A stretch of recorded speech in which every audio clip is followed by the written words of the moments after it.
Welcome to South Windsor Library's First Chapter Friday. I'm Miss Becky, and today we'll be reading Honey by Sarah Weeks, published by Scholastic Press. For a girl like Melody and a dog like Mo, life can be both sticky and sweet. Melody has lived in Royal, Indiana for as long as she can remember. It's been just her and her father, and she's been okay with that. But then she overhears him calling someone Honey, and suddenly it feels like everyone in Royal has a secret. It's up to Melody and her best friend Nick to piece together the clues and discover why Honey is being hidden. Meanwhile, a dog named Mo is new to Royal. He doesn't remember much from when he was a puppy, but he keeps having dreams of a girl he's bound to meet someday. This girl, he's sure, will change everything. In Honey, Sarah Weeks introduces two characters, one a girl, one a dog, who are reaching back further than their memories in order to figure out where they came from and where they're going. It's a total treat from beginning to end. Chapter 1. Knock, knock, Teeny Nelson called through the knothole in the high wooden fence that separated the Nelsons' yard from the Bishop's. Melody pretended not to hear. She was on a mission. She had a serious sweet tooth, and her personal candy fund was running dangerously low. That morning at breakfast, her father had offered to pay her a nickel for every dandelion plant she could pull out of the lawn. Her plan was to try to earn enough money to buy herself a pack of wild berry Skittles, maybe even two. For your information, when I say knock knock, you're supposed to say who's there, Teeny instructed. For your information, Melody told her, I'm busy. Doesn't look like you're busy, said Teeny, putting a big blue eye up to the knothole. Looks like you're picking dandelions. Can I help? It was a Saturday morning in May.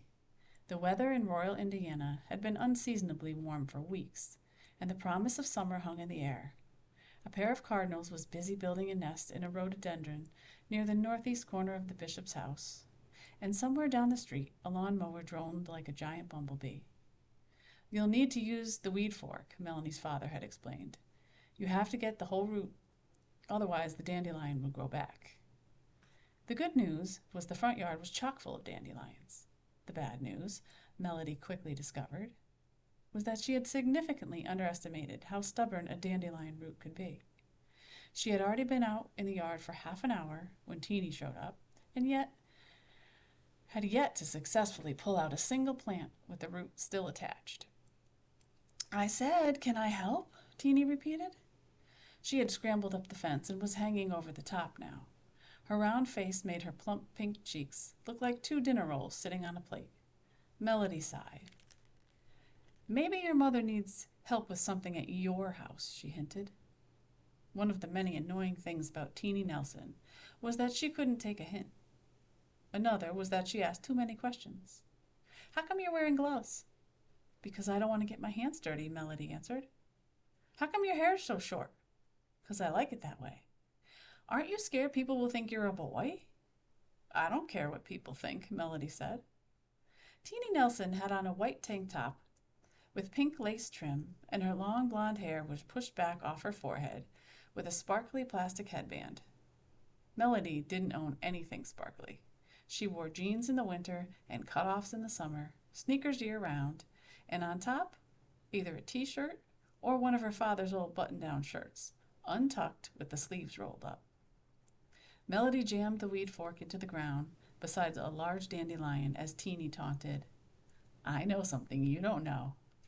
Good for you, Melody told her as she worked the weed fork back and forth to loosen the root.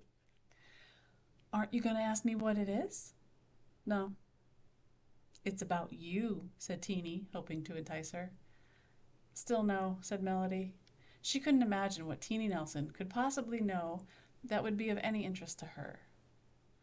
Mama says you don't have a mama, Teeny blurted out, unable to hold it in any longer. Melody snorted. You think I don't know that? I'm just saying, said Teeny. Mama says you don't have one. Melody set down the weed fork and looked up at Teeny.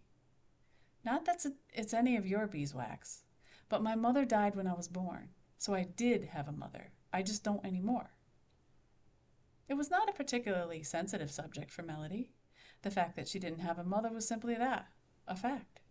She and her father were very close, and it had always been just the two of them. "Do you miss your mamma?" asked Teeny. "How could I?" Melanie answered. "I never even met her."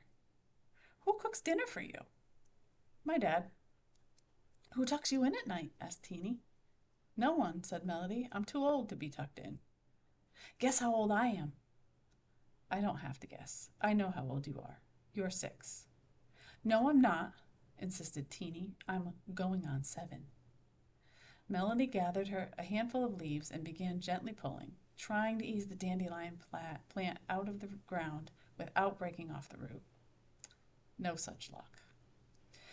"Impudent weed," she muttered, throwing the broken plant down on the lawn, which was already littered with a salad of leaf bits and decapitated yellow dandelion heads. Melody was aware that most 10-year-olds didn't use words like impudent, but her father was a high school humanities teacher. She couldn't help it if she had an unusually large vocabulary for someone her age. "Why don't you pick the flowers instead of trying to pull out the whole ding-dong thing?" Teeny asked. Melody didn't feel like having to explain the do's and don'ts of pulling dandelions to a 6-year-old. "Are you sure your mother doesn't need you for something at home?" she asked Teeny. Teeny crossed her eyes and made rude noises with her tongue, then let go of the fence and dropped back down into her own yard with a soft thud. Melody heaved a sigh of relief. With Teeny out of her hair, she could turn her full attention to her work. If things didn't pick up soon, she wouldn't be able to afford a single Skittle, let alone 2 packs of them. Not long after, Melody's father came out to check on her progress. "How's it going?" he asked. "Let's put it this way," she told him. "The dandelions are winning." Her father laughed. "I'm going to walk down to Wrigley's to pick up a few things," he said. "Want to come along?" "Absolutely, Boris," said Melody, jumping up and pulling off her gloves. "As in positively, Doris?" her father asked. "As in affirmatively, Boris," she shot back. "As in unequivocally, Doris?" It was a silly word game they'd invented called Boris and Doris's Thesaurus. Melody quickly racked her brain for another synonym. "As in unilaterally, Boris?" she said uncertainly. Her father shook his head. "Nice try, Mel." Unilaterally means something done without the agreement or participation of other people it might affect, he said. "Come on, I'll race you in to the end of the driveway. Loser has to do the dishes tonight." Melody was pretty sure her father let her win the race, but she didn't care. Lately he'd been so distracted, he burned everything he cooked. And with all the pots and pans that needed extra scrubbing, doing the dishes had become a real chore.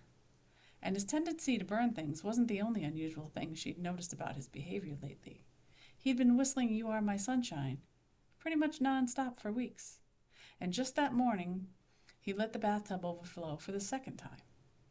More than once, Melanie had walked into a room and caught him staring off into space with a goofy-looking grin on his face. When she'd asked him what was going on, he'd acted like he had no idea what she was talking about. But Melody knew her father better than anyone. Something was definitely up. Thank you for reading the first chapter of Honey with me.